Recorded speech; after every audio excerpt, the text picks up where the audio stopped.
Yeah, good morning. So, we will be doing the Bhagavad Gita. This is chapter 17, verse 20. We had completed till verse 19. So, what we had done yesterday was two things. One was penance, and the second one was sacrifice. So, according to Sri Krishna, sacrifice and penance was discussed. Today we are going to discuss about the gift in the beginning, and later on we are going to do what is called as Om Tat Sat. What do these three words mean? And what is the significance of these three words connected to the divine? So this we are going to do today.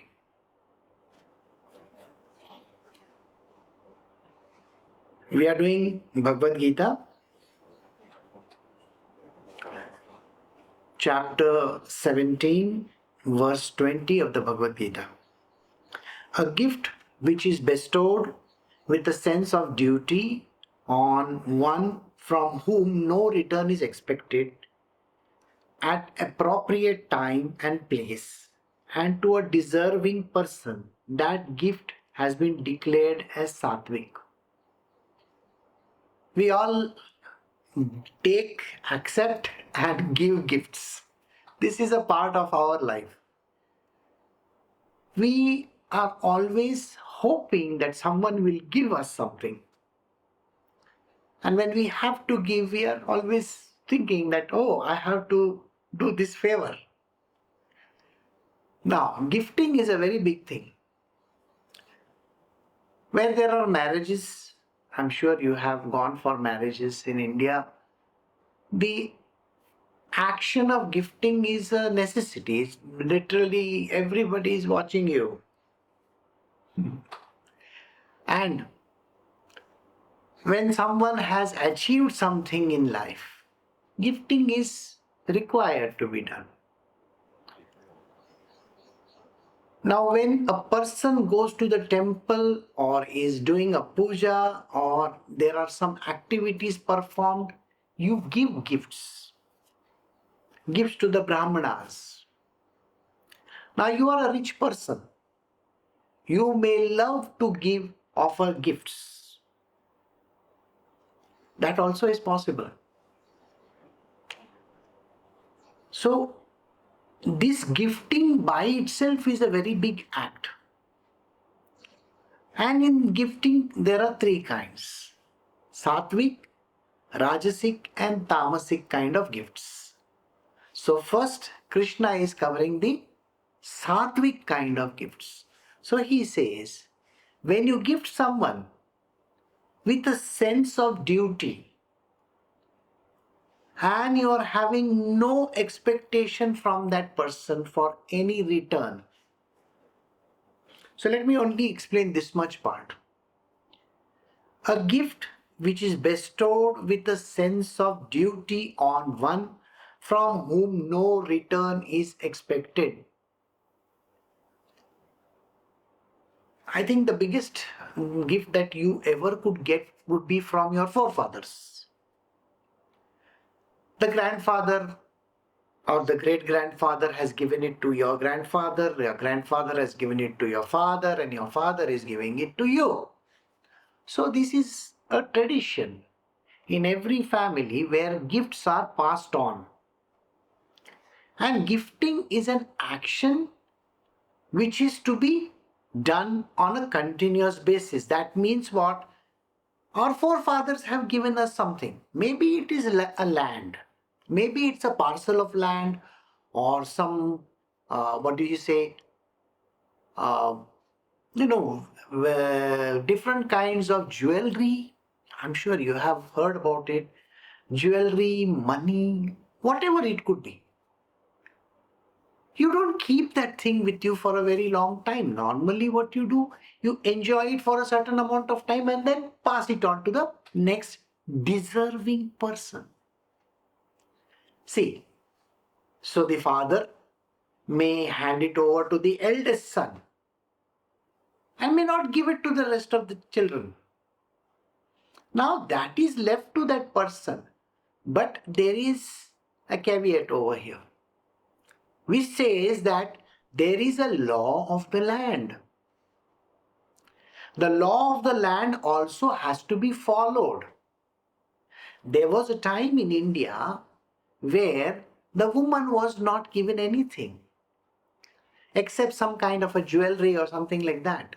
But today, if there is a property to be given, the children will be getting equal parts. Whether it's a male or a female doesn't really matter. This is a law. And you can't break the law. Suppose you were to break the law and you pass it on to someone. The other person has a right to sue you. And it is possible that they may win the case. Who says you can't? So this is an important aspect which we need to know and understand. A gift has to be bestowed with a sense of duty. If you are giving a gift to someone, it has to be duty bound. I remember people would say when they went for marriages, we have to give because they had given so and so in so much amount of gift in somebody's marriage. That is not the way how gifts are done. You have to do it because it's duty bound. You have to do it, right? It's like you meet your grandchildren for the first time, or you meet your, say, your daughter-in-law, maybe. So you have to naturally give something. It's an expected thing. In the material world also, when somebody's performance is very good. Now in companies, where a person performs very well in his job, there is a certain amount of gift that are given, isn't it? In some companies, they will give some vouchers for spending. Sometimes they'll give you money. Sometimes they will give you maybe a certificate, or God knows, something or the other is done. A recognition is done. So that is also connected as a gift. I am not going to discuss the gifts given by the Lord over here just now. We will do it in the end. So first let us hear about this material worldly people. So, gift which is given with the sense of duty, you have to do it. But if you are expecting the other person to do something in return, so the father is giving the son a property and he says, see, I have given this property to you, you better take care of me. Then that is not something which is sattvic in nature. No way. And it has to be done at appropriate time and place. Why is this appropriate time and place important? Let us assume there is a need today. And if you do not recognize the need, and you say that I will give it to you when I am 80 years old or 70 years old. No. You have to assess the need. Maybe you are just 50 years old and your son may need some property or some kind of a gift so that he can do his further studies. When it is required for him to do his further studies, at that point in time, if you give the gift to that person, it makes sense. But if you are thinking that you are giving this gift so that your son can study well and he can have a good fat pay later on and will look after you, then that is not a done thing, because then you are having expectations. If you have expectations, this is not a sattvic gift from any angle. So don't have any expectation that that person has to do something in return for you. If you expect someone to do something for you, then that is a transaction. It is a material worldly transaction. It is not a gift from any angle. See, the way in which you gift another person, you have given the gift, You cannot retain the ownership of that item in any which way. Suppose you have given a very beautiful Rolex watch. Maybe it's a Rolex watch. It's a very expensive thing, isn't it? Given a Rolex watch. That Rolex watch might have been given to you by your father. And now you're handing it over to your son. And your son puts it on his wrist. And 5 days later, you see that that watch is not there. So naturally, you will go and ask him, what happened to the watch that I gave you? Oh, Dad, I had to sell it off in the marketplace, you know. Why did you sell it? It was an heirloom. Do you know how much it costs? I had given it to you so that you can keep it with you and maybe pass it on to your children. And here you're selling it off? Or your son might have given it to his wife or might have given it to his brother-in-law. Anything can happen. I did not give you this gift so that you can give it to your stupid brother-in-law. That person is an idiot. That means you are retaining the ownership of that item even after giving it. You do not have the right to retain ownership. No way. Now, this is something which you need to understand. If you retain the ownership of any item, a property, a gift, whatever it might be, it could be just a small thing also. Maybe a earring, maybe a bangle. Okay, it could be a pen. And if you see that pen being handed over to someone else and you still say, why did you give it to that person? You are still having and retaining the ownership of that. I had given it to you so that you can use it in the examination. And what have you done? You have kept it locked in the cupboard? Sir, let that person do what he wants with that gift. Why are you running after him? That means you had given the gift with some intention. Any gift given with some intention is not good. No. A gift has to be given and you cannot even think about it after that. When you do this kind of a gifting, and the gifting has to be done in time. Let us say your son is making a property. All right? He's building a very big property. And as a father, you want to help him. But the last day of paying whatever that has to be done by the son is over. And then you say to your son, any which way, this property which I have made is for you only. You can later on sell it and you can stay in this. But till I am alive, I want to live in this. That is not Satvik from any angle. So I hope you understood this.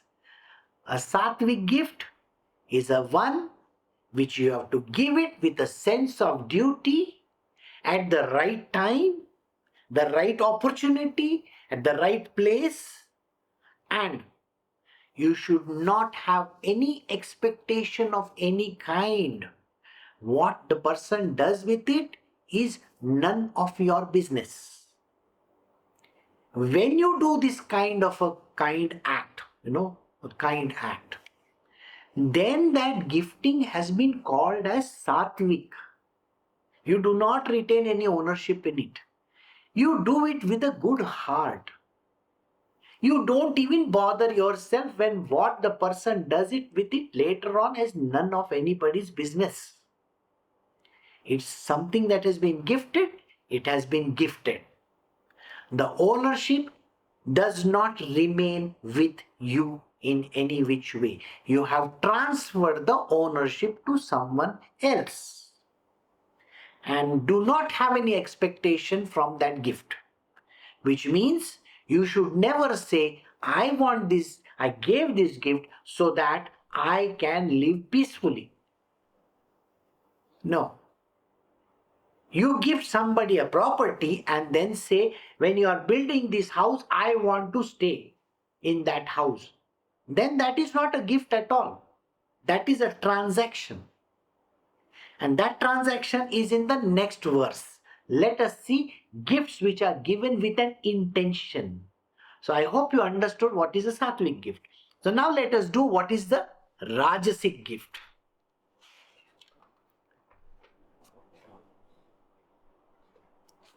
A gift. I will start.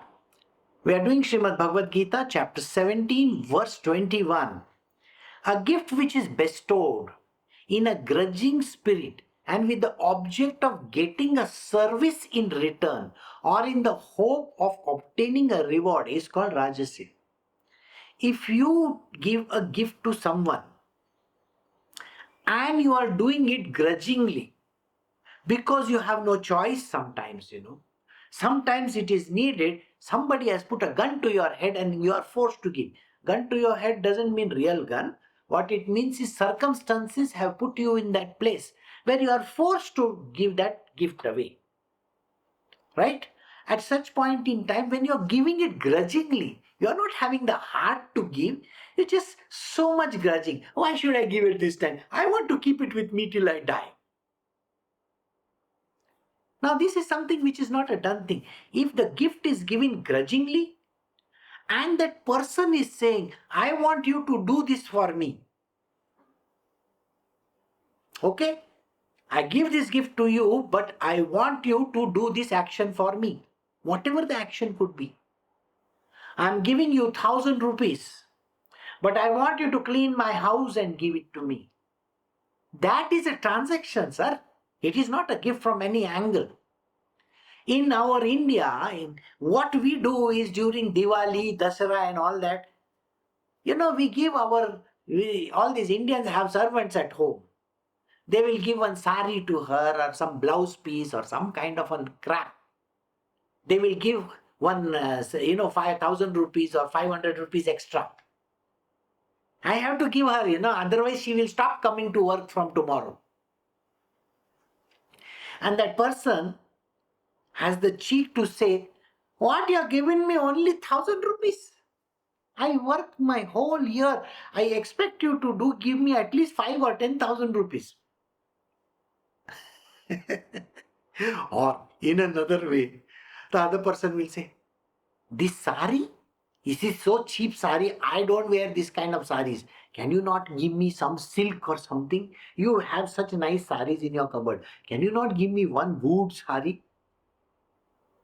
And you are thinking, this woman doesn't even deserve that. She has the cheek to ask me. You are doing it grudgingly. You are giving gifts to the watchman, to the kamwali bai, to all your servants that are working with you in your house. You are giving it to the milkman. You are giving it to the person who brings the bread. You are giving it to the grocery fellow. You are giving it to all these people, the gardener. For what? So that they can do the job well? That is such a bad thing. No.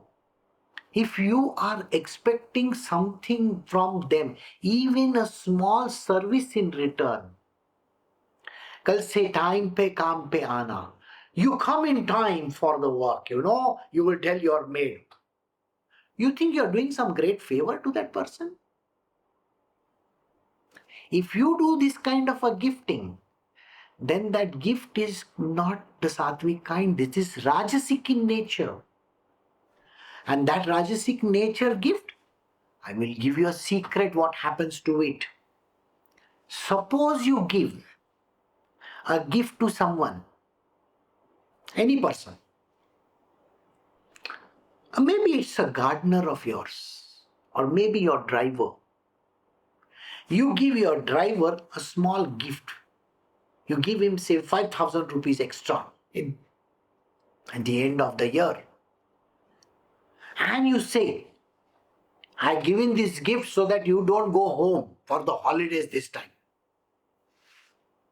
You stay here only. Okay? And this is a gift I want to give. Do you know what happens after that? Because you have given the gift in a Rajasic manner, with an expectation that the other person performs some action for you, it becomes a karma, a karmic action. Every karmic action has to be repaid back exactly in the same manner. Means what? He is your driver. You have reluctantly given him 5,000 rupees and you have told him he cannot go to his native place so that he can stay over here so that your work gets done. There are intentions behind giving that gift. Those were not good intentions, and it's not a gift from any angle. It's a transaction. When you do this kind of a transaction, it has to be repaid back in full, total.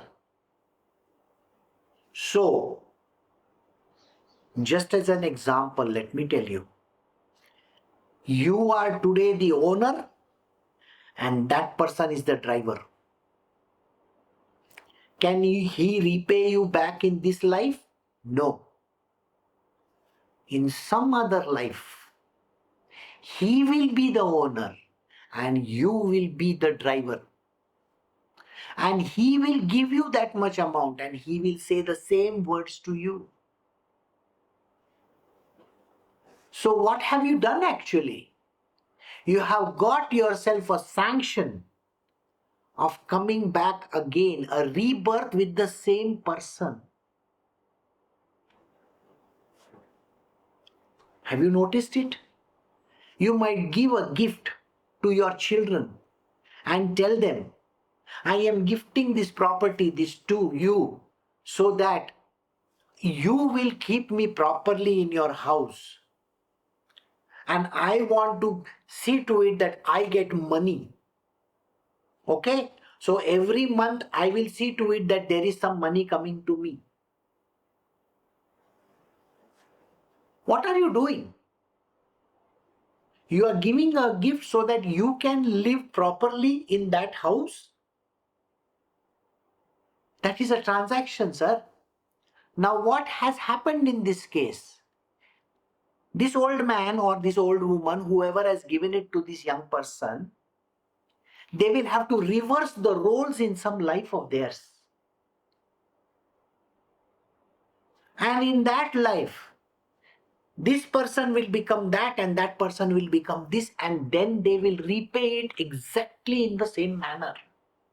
Otherwise, the karmic loop doesn't close.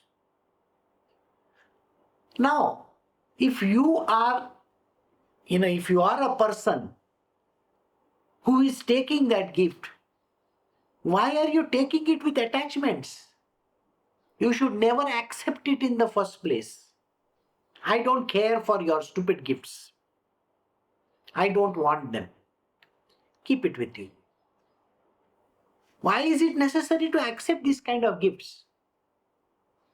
Don't accept them, otherwise you will get into a karmic debt with that person.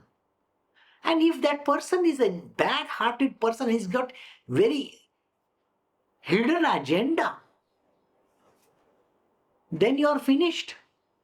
You have already sanctioned yourself multiple lifetimes because of this person.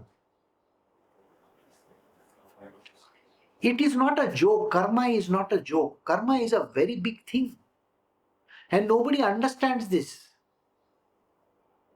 If you are the father and if you are giving it to your children, give it to them wholeheartedly without expectation. Don't even say, tomorrow you should take care of me, that is why I am educating you. Tomorrow you should take care of me, that is why I am giving you this property. No, that is not how it has to be done. Then it is a Rajasik gift. If you are expecting a reward, if you are expecting a service, if you are expecting the other person to perform in a particular manner, then it is a Rajasik gift. There is always a repayment for which both the parties have to meet each other again. And it doesn't happen in this life, it is going to happen in multiple lifetimes. You are in a debt trap. Be very careful. Don't accept gifts which come with the riders. You have to do this for me, you have to do that for me. Throw the gift on that person's face and don't accept it. Now we will go to the third one. We are doing Srimad Bhagavad Gita chapter 17 verse 22. A gift which is made without good grace and in a disdainful spirit, out of time and place, and to the undeserving person is said to be Tamasic. Now you are giving a gift to someone. Maybe a government employee. Why? Because he has sanctioned some things for you. Some connections, electrical, water. In India, this is like a very common thing. Somebody is doing something for you, you give some small gift. Bakshish they call it. Or they call it vajan. Vajan means it's actually not, vajan means weight according to us. But weight means what? So that the paper on which that thing is written stays over there and is signed by the person. So for signing they will take money. That person is undeserving.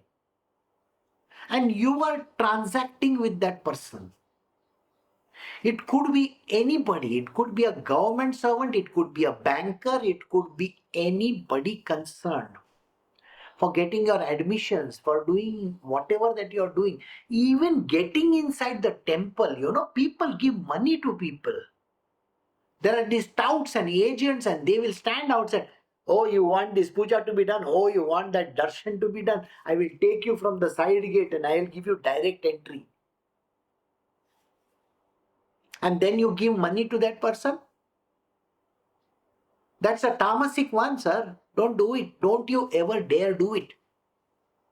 Both of you are going to roast in hell. That person guaranteed, and you also, because you are taking it or you are giving it. Why? Why? For what reason?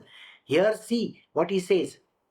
If it is done without any good grace and in a disdainful spirit, I have to give it. You see, all these fellows who drive with the red signal and this and that, they will put that money in the person's hand and run away. That is not a gift. That's a bribe. This third one, tamasic gift, is not a gift at all. It's a bribe or done something terribly wrong. You're literally paying for some wrong act. If you are responsible for doing something wrong, somebody else is doing wrong and you are paying for it, it is literally like giving supari in India. Supari means? You give a contract to a contract killer and say, here, this is the money, go kill this one. We have in India this kind of things which is called supari, giving supari. Supari means a betel nut, by the way. In Mumbai language they call it. For what reason? It's literally like you are the one who is instigating the action by giving this kind of a so-called gift. It's a dangerous gift. And that dangerous gift is something which is going to roast you in hell. You are going to be born like a small, an insect in the gutters. So don't get into that action. Krishna is very clear about what he says. A Satvik gift can be given but have no expectation. A Rajasik gift, when it is given with an expectation, both of you have to return to each other. It's a returnable action. It is not a gift from any angle. It's a transaction. And if you give a tamasic kind of a gift, it is not gift from any which way. Because you are paying for something wrong. And if you are doing something wrong and paying for it, you will have to pay for it. And the other person definitely has to. It's not karma there. It is worse than karma. I hope you got it. So now we are going to a very interesting one, which is called OmTatSat. What does it mean? Alright? So let us see. We are doing Srimad Bhagavad Gita, chapter 17, verse 23. Om, Tat and Sat. This has been declared as the triple appellation of Brahma, who is truth, consciousness, and bliss. By that were the Brahmanas and the Vedas as well as sacrifices created at the cosmic dawn. Now, these are three words which Sat, Chit, Ananda, they say that also. Truth, consciousness, and bliss. What are these three words?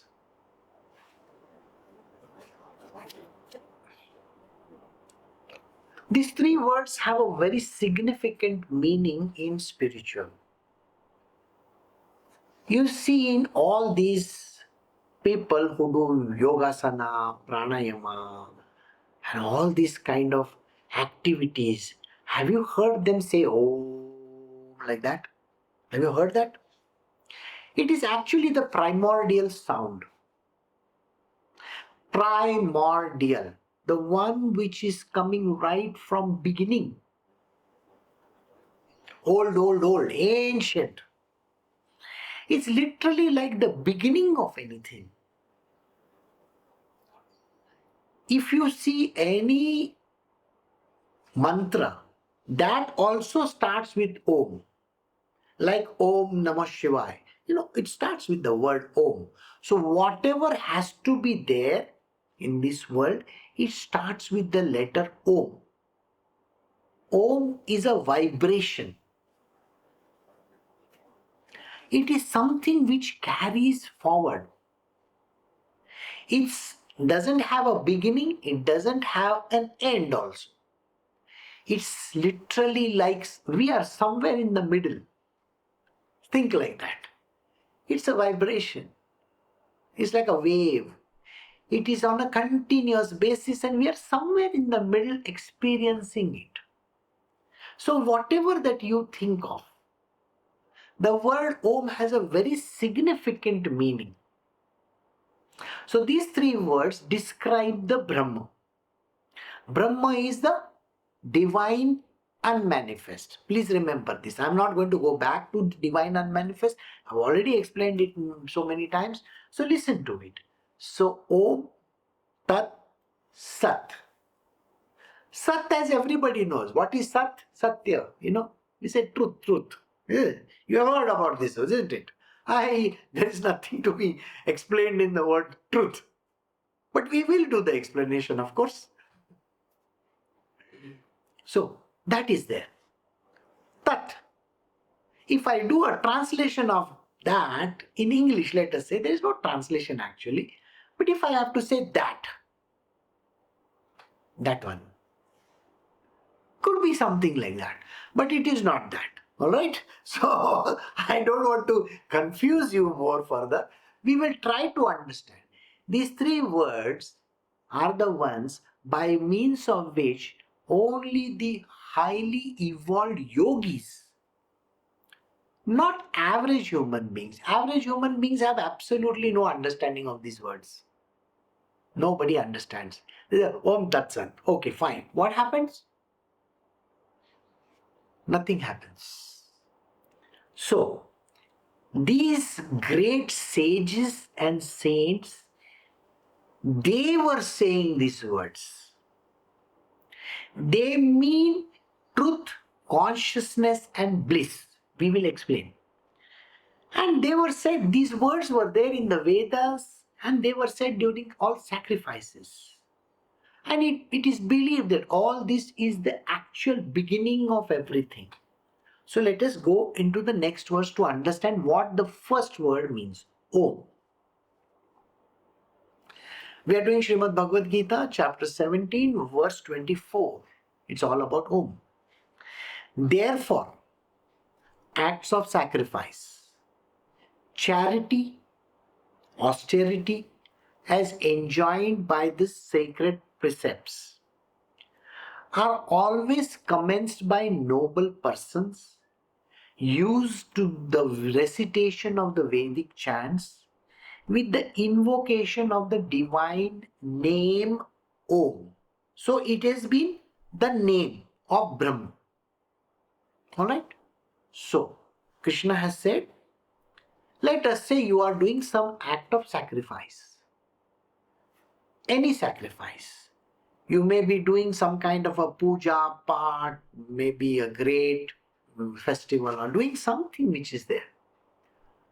This is the classical explanation. I will give you the other explanation also, just wait. Charity. When you are doing something in charity, let us say, where gifting is concerned, I was telling you, gifting has to be done with an open heart. If you do some gift with some intention, with some hidden agenda, then it is not a charity or a gift at all. A charity is exactly free from all attachments. You give, but you don't say what you can do with it. See, understand this. A charitable act is completely free from any karmic action or loop. You do charity, you give gifts without any intention, charitable act that is. Now let us say, many a times you will find that disciples, they come to visit me once or twice or maybe 3 times in a year. So while they are coming to meet me, what they do is they will offer something, a small token which they will offer. Now that is literally like a gift or a charity. But if they are saying, Guruji, I have given this so that you can give it to this one, and that should be used for that purpose, then it is not a gift at all and it is neither charity. If you are dictating terms and if you are saying what I have to do with it, then it is not a good thing. See, Gajanan Maharaj of Shegaon, he would go to a person's house, the one who deserves his grace. He would go to that person's house. And that person will honor him with food, shawl, and all those things. And then he would give a small item. At that time, 100 and many years ago, 100 years ago, more than that, I think. He would give them a 100 rupee note. Now Maharaj would take it and he would distribute it to somebody. He will never go to a house where the gift is given with an intention.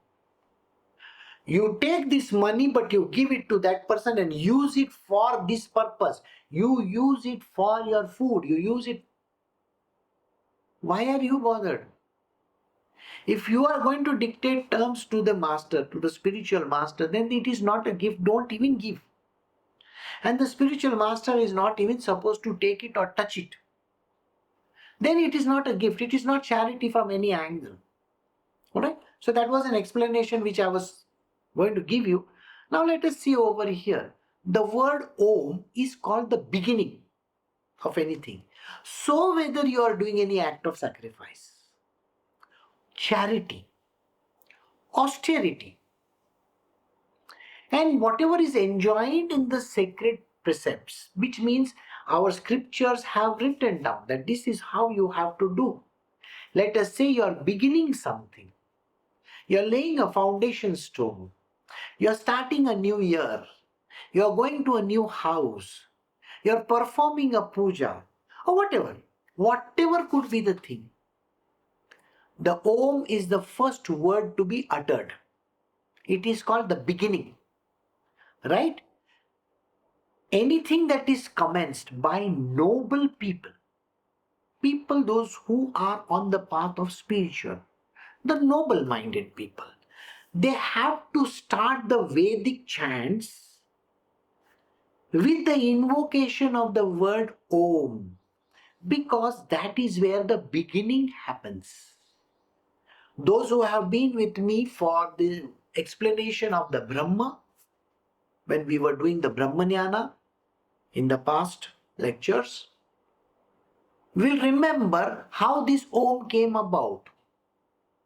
Om is the vibration, Om is the beginning, Om is the The waves. Om is starting somewhere, something has to be begun. But remember, Om by itself doesn't have a beginning or an end. Alright? It's a perennial sound. Why am I saying sound? Because those who have gone to the Vak, the words, if you recollect again, the beginning is always sound. Okay? So I don't want to go back again. So anything that is done, whether it's an act of charity to be given, if you are performing any austerity of any kind, all this, whatever is written in the scriptures, whatever you are beginning, some action that you are going to do, which is new, you have to always begin it with the word Om. Alright? So now, the next. We are doing Srimad Bhagavad Gita, chapter 17, verse 25. With the idea that all this belongs to God, who is denoted by the appellation Tat. Act of sacrifice and austerity as well as act of charity of various kinds are performed by the seekers of liberation, expecting no return for them. I will start with the way in which we all view our world. This is mine. This house belongs to me. This car belongs to me. This property is mine. I have the ownership of this item.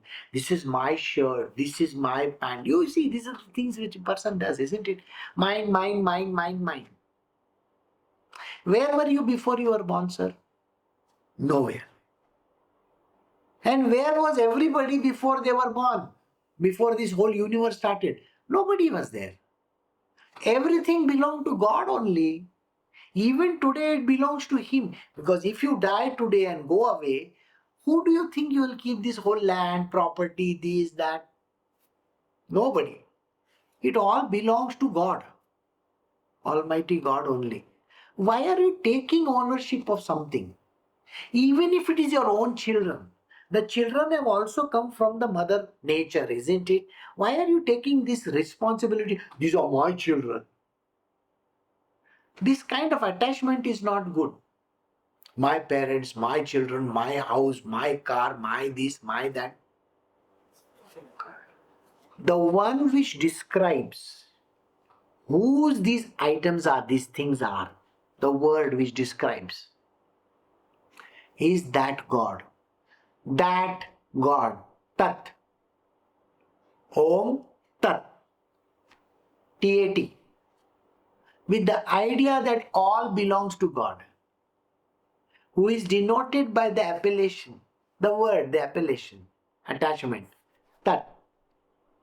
Acts of sacrifice, whatever sacrifice that you do, even the action of eating is a sacrifice. You should remember that. Even if you are watching something is a sacrifice.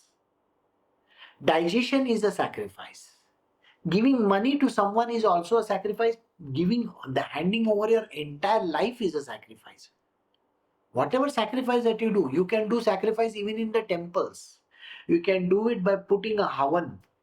Whatever sacrifice that you wish to do. You may go and do a sacrifice which is completely different. Maybe you will offer some animal in sacrifice. Who knows? All this is called sacrifice only. Right from beginning, from eating onwards to drinking, sleeping, everything is the act of sacrifice. So whatever act of sacrifice that you do, or austerity that you perform, or even the act of charity, when you give something to someone, don't say I gave. That I should never come.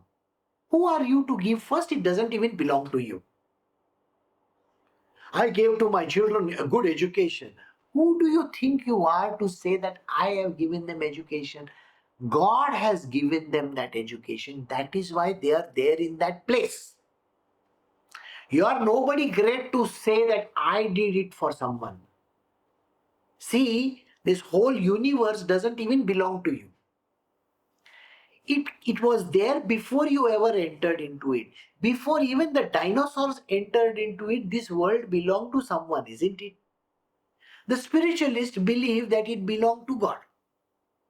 So since it belonged to God, now what is this God all about? We are not saying that God is some man or woman or this or that. No, we are saying God is Brahma, the unmanifest. Got the answer? It belonged to the unmanifest, which manifested everything. See, Big Bang, whatever might have happened, who cares? But whatever that came about, it came about after something, isn't it? From somewhere it has come. That place from where it has come, which nobody knows where it came from, that place is called Brahma. Got it? The unmanifest. No idea who, what, where, how. No questions cannot be answered. Huh? It is unmanifest. The unknown. From the unknown came the known. The known is what you, I, the whole world is. So from the unknown came everything. That means it doesn't actually belong to you and me, isn't it? You may say, I am educated, I did my degrees in Harvard's and all those places, and I am going to do this, I built this company, I am like this, I am like that. You can keep on saying. You can claim your property, your benefits, everything that you want. After you're dead and gone, then what happens? You can never retain anything. So why do you take ownership of something even today? Just say, if you are giving somebody something, just say, don't say it is yours, you are giving, or you are doing something great. You are just a via media. What did you get it? You are just a via media. The Divine Lord wants to give those items to that person. Whenever a parent comes to meet me, a father, a mother, I always tell them, you are servants of your children. You are servants of your children. You are doing your work, you are working very hard so that you can give them, not yourself, you can give them a good house to stay, a good car to ride in, a good education. So are you not the servant? Are you not actually doing everything for them? They are the bosses, correct? I've always said these words. So think about it like this. What makes you think that you are somebody great just now? You are a servant. You are just a pipeline to those objects. So since you are just a pipeline to those objects, then you are just nothing you're just the pipe, the conduit. The thing has to run from one place to the other. You are just the via media. So don't take credit for it. Don't say that I did. Who are you? Give. And if you do this, then you understand it's the divine which makes the thing go from one place to the other. You are just a person in the middle. You're passing it on to the somebody else. It's like passing the parcel. You pass it on, pass it on, pass it on, pass it on. Just like your genes. Are you not passing on your genes to the next generation? Why are you taking credit for it? You will be dead very soon. And they also will pass it on to the further generation. Why do they also have to take credit for it? So it is nothing like that. So everybody who thinks that somebody owes it to them or you owe it to someone, that is nothing. Don't bother your head about it. You only owe it to the one, and that one is called Tat. T-A-T. That is what he is talking about. So Sri Krishna says, this kind of a relationship which you seem to have, mine, or yours, no mine and theirs, nothing. I am just a via media. I am just somebody in the middle for whom God uses me to get the things done for that. So let us say you are doing charity. Don't say that I have given. The Divine Lord is making it happen through me. because that food has to reach those people. That's it. You are just a servant in the middle, sir. So just be a servitor. Just serve the purpose. Whatever the purpose could be. Serve the purpose and don't bother your head about it. Got it? So, with the idea that all this belongs to God, who is denoted by the appellation Tat, act of sacrifice, austerity, as well as act of charity of various kinds are performed by the seekers of liberation, expecting no return from them. So you are just a via media. Don't expect anything from anybody. You give it ahead and do that action and just don't bother about it. Exactly like that in a job as well. When you do a job, when you are working for a company or an organization or some big boss of yours, maybe it's an ownership company, who knows? Just do your job diligently. It has to be done. God is giving you a way of making a little money so that you can have your food and you can give it to your children and pass it on further. Just be grateful and thankful. So those who seek liberation, they know this very well, that they are just a via media. And they will do the action because it's only the actions which matter. And there should be no expectation from any side that I am going to get this because I did this. No expectation of any kind. Got it? So we go to the next verse now. Right.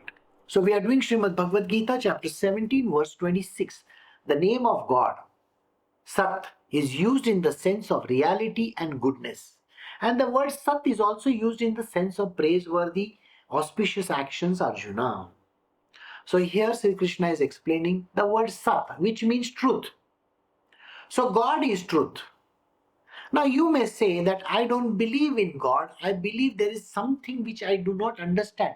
Very good. Congratulations. It doesn't really matter. Even if you are not even taking credit or giving credit to somebody called God, doesn't really matter. Because there are atheistic religions also in this world, like Buddhism. They say nothingness. Okay, fine, there is nothingness. Krishna also says it doesn't really matter. If you call that final entity as truth, Sat. See, even the Sikhs believe Sat Sri Akal. They say these kind of words continuously. Some of them may not even understand what they are saying. The truth is God. They call the word truth as God. So you can also call the word truth as God. Who says? So Krishna says the name truth is God. Accept it. So it is used in the sense of reality and goodness. We have to always consider goodness. That word truth is also about reality. Always be truthful. Truth is God. Got it? And it's reality. It is there. It exists.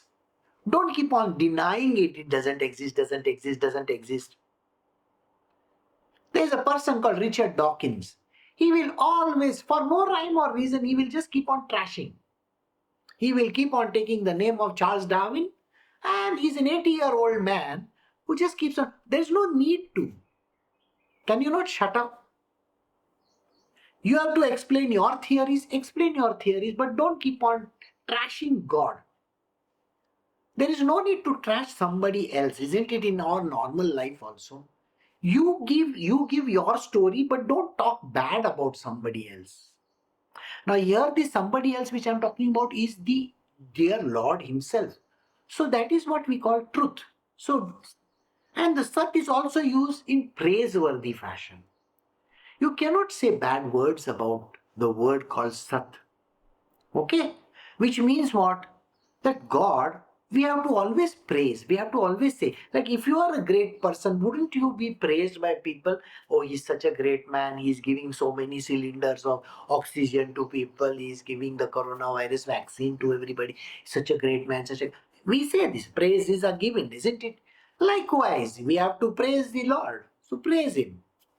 And it's an auspicious actions, good actions. All actions have to be really very good. We are doing the next verse. We are doing chapter 17, verse 27. And steadfastness in sacrifice, austerity, and charity is likewise spoken of as Sat. An action for the sake of God is verily termed as Sat. Whatever action that you do, good or bad, it doesn't really matter. See, actions, all actions that you are performing, whom are you performing for? You think you are performing for yourself? No. You are performing it for someone else, isn't it? So always do good actions. Your actions have to speak very good words. So do all the right kind of actions. That is called Sat. Steadfastness. You should have the steadfastness. Don't keep on wavering all the time. Oh, I was doing this. I went to this temple. I did that sacrifice. That God didn't give me the money. So I'm going to this God. So I will get it from there. Like, people love to find gurus like this. I went to this guru. Oh, I didn't find him good. So I went to another one. I didn't find him better. Then I went to another one. Yeah. Then there is one internet fellow. He put so many videos. That fellow must be good. Don't be wavering all the time. See, stay steadfast. Truth is steadfast. So stay with the truth. Stay with it. Don't keep on wavering. Don't keep on giving multiple answers. There's no multiple answers. So Sat is the word which describes the divine, and all actions, whatever you do, consider them done for God. So if you are giving property to your children, don't say they are my children. I am doing the duty which God has commanded me to do of passing on my property to my children. Got it? So all actions are to be done for God. So we are doing the last verse now. This is Srimad Bhagavad Gita, chapter 17, verse 28. An oblation which is offered, a gift given, an austerity practice, and whatever good deed is performed, if it is done without faith, it is termed as zero, not, as asat. Therefore, it's of no avail here or hereafter. If you are doing it for the heck of it, for no rhyme or reason, with no intentions, with no good intentions, nothing right in the place, all actions, whatever offering that you are giving, even if you are putting it in the temple hundi, giving it to a brahmana, giving it to your guru, if you are giving it for the heck of it, and if you are doing it without any faith, then please don't do it. Then all that action will be zero. It is called not. N-A-U-G-H-T. Not means zero. So don't do actions which you are going to be completely, wiped from your life. Do the actions which are truthful. And they should be done with complete faith. Got it? So it's an offer of a gift. Whatever you offer, even a gift or austerity. If you are doing the austerity without any faith, then it is not going to pay you. And whatever good deed that you perform, it has to be done with faith alone. If it is done without faith, then it is called asat. Asat means untruth.